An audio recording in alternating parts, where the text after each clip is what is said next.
a whole fleet of them. Look on the ASA. My gosh.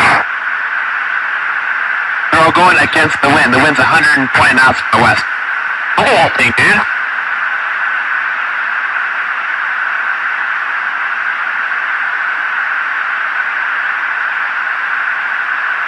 That's not our LNS though, is it? It's not. That is the LNS, dude.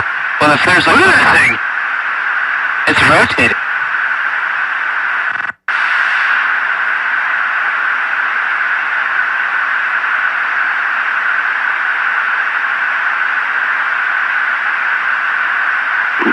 Nickel 6-1 Tango, Roger, Oh, go ahead!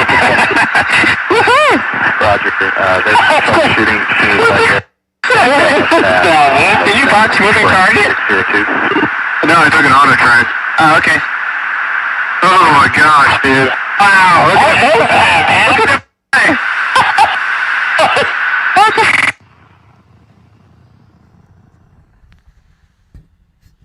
The audio speaks volumes. I'm sure many of you have seen the video of what happened back in 2004 aboard those FA-18s. Early in that clip, one of the pilots says, "There's a whole fleet of them. Look on the ASA." That's the advanced surveillance aircraft. And that's key to understand. It wasn't just the pilots of the FA-18s that saw these craft. In fact, it was other sources that dispatched the pilots. The ASA, the Advanced Surveillance Aircraft, was an AWACS above the Nimitz carrier group. In that carrier group was the USS Princeton. And they had tracked these craft that they could not identify. So you have FA-18 pilots, you have an AWACS, you have a destroyer, and you have multiple events. And now we have audio. That was genuine surprise. That was genuine, real excitement. That wasn't being faked. But still, there are people out there trying to tell you that what you're looking at right here is not a triangle. It's not a pyramid. It's round. That's what they're trying to say, that it's just a camera trick. This is from the USS Russell in an entirely different incident. Here's an image from the USS Omaha. A totally different incident. All describing basically the same thing. These craft that have the ability to do things far beyond that of the U.S. military. One of the pilots from the 2004 incident described these craft as tic-tac in shape. And that's key because way back in 2019, we found evidence using Google Earth Pro of these craft in different places around the world. One was in the Bahamas, one was in Antarctica. And for me, that's very specific because no one is even considering the idea that we could have an advanced civilization on this planet that we're unaware of, that exists in the deep oceans and perhaps has bases in Antarctica. The religion of science, so to speak, has gotten rid of this idea of thinking critically or thinking outside the box. In an article from today, U.S. Navy pilot, ex-Navy pilot, says UFOs were spotted daily for, quote-unquote, a couple years as Senator urges U.S. to take phenomenon seriously. Now, when we read down here, a former Navy pilot has claimed that encounters with unidentified flying objects were commonplace during his years of military service. This is a Navy pilot, Lieutenant Ryan Graves.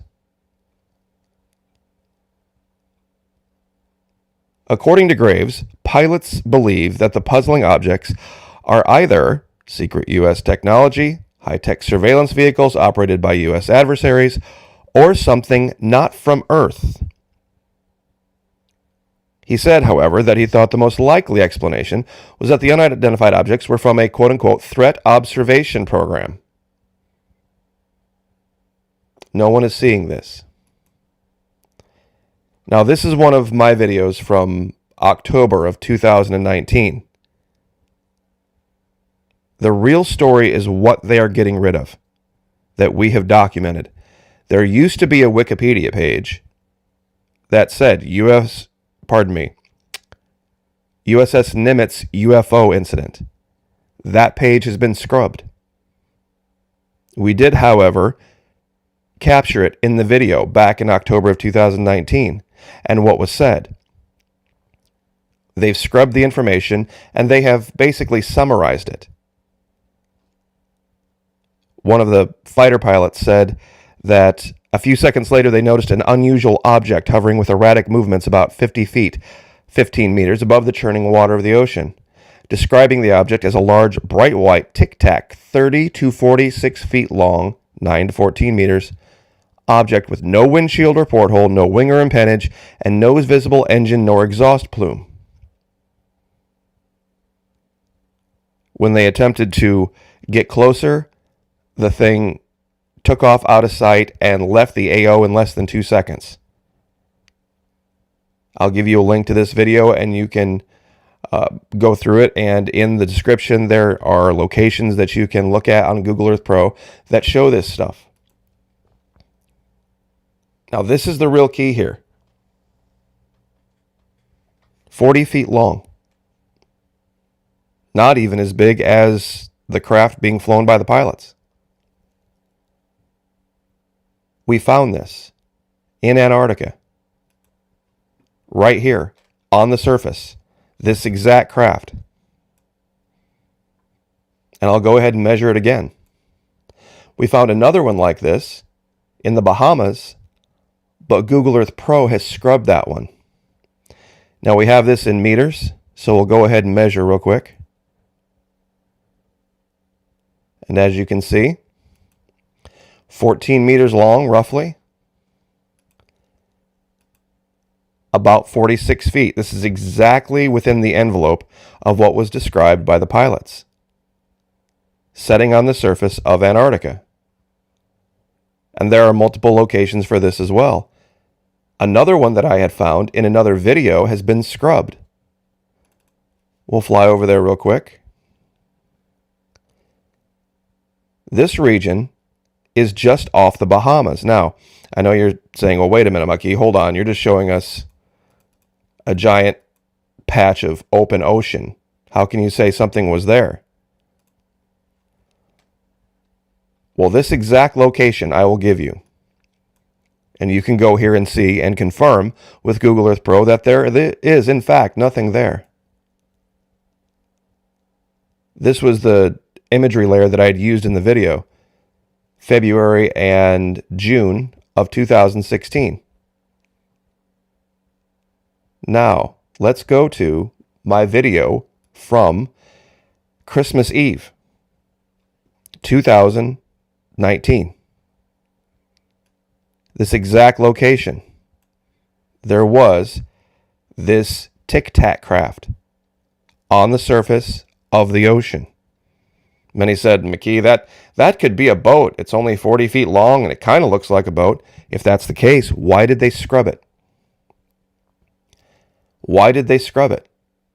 I documented the location in the video. You can see me go right to that location with these coordinates, and you can see that at that time it was there on Google Earth Pro, and now it is not. If it was just a boat, why would Google Earth scrub it? Why would they be scrubbing Wikipedia pages? Why? What don't they want you to know? This is from Korea, where they're seeing the same thing. This has been talked about for a long time, but I don't think they believe we are ready to hear something that would completely defeat the scientific narrative, that we already know everything there is to know about this planet. We don't.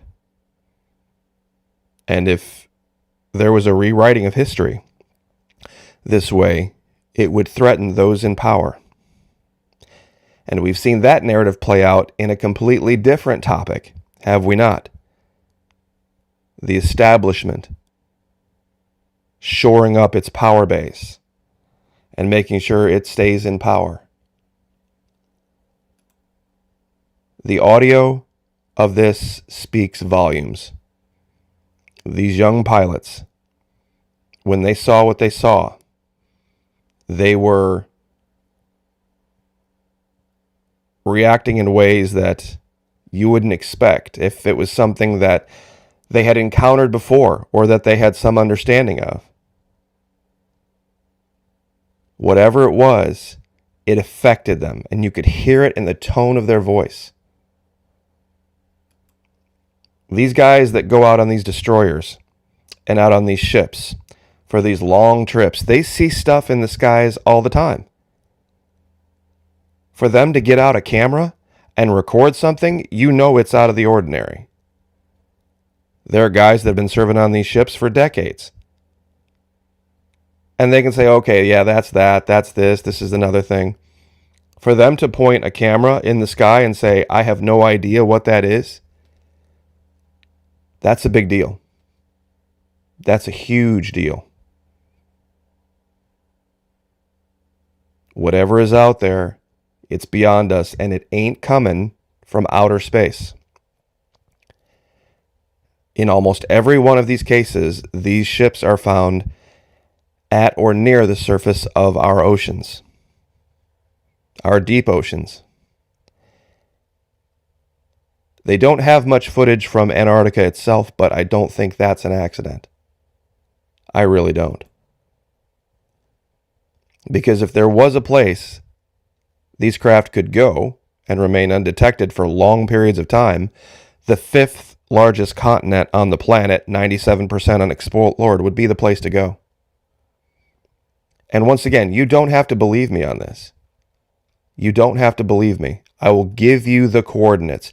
You can download Google Earth Pro, and you can zoom in on these coordinates. And I also have the links to the videos. And you can watch the videos, and you can correlate all the information that I've just reported. And ask yourself questions. Why are they scrubbing these images? Why don't they want you to see it? Why don't they want you to be able to make a judgment call for yourself? Why can't anyone go to Antarctica?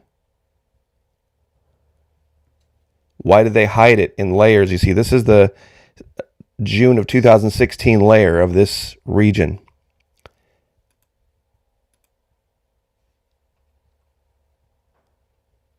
It only appears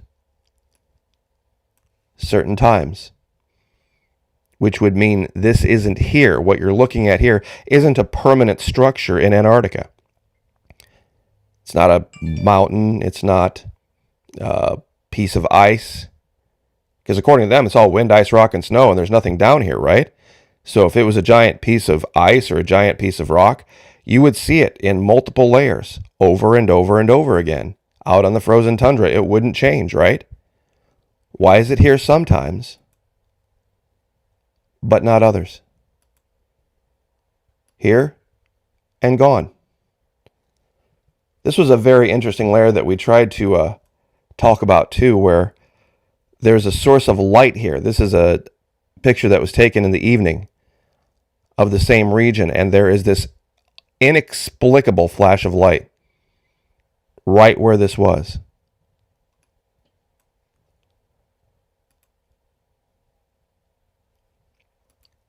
It's Antarctica. I'm telling you, this can all be explained. The Voynich manuscript, the Antikythera mechanism, the Phaistos disk, all of these unexplained things throughout history. These ancient peoples that had this incredibly advanced knowledge to fly above, like we see in the Nazca Lines in Peru. The super advanced building techniques in Machu Picchu. Where did all that come from, and where did all that knowledge go? To my mind, there's only one explanation. There is an unknown advanced civilization that we have not identified yet, and we're seeing evidence of it in our skies. God bless. Like, share, subscribe. We'll see you next time.